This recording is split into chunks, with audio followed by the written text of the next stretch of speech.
Iphumile ke inyoka emgodini. Uma Mzobe ufuna isikhundla sakhe laphana ke kuNdlovu, uthi uyena kufanele ke ahlale laphayana.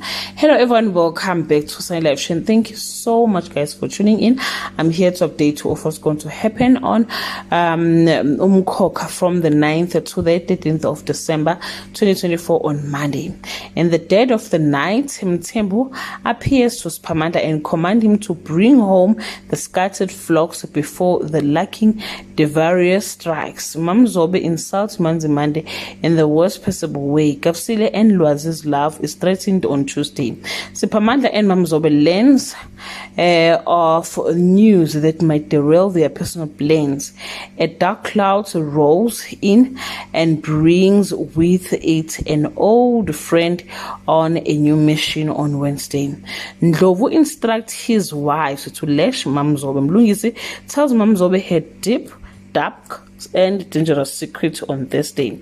Ndlovu has exorbitant demands of Zamcolo for his corporations. Busiso visits Pamandla unexpectedly and Kapsile get trapped in the closet on Friday. Two young former lovers find themselves in hot soup. A man's greed makes him overplay his hand. A potential granny to be lashes out at her daughter. Well guys, that's all I have for today. You can leave your comment below and share your opinion. Bye.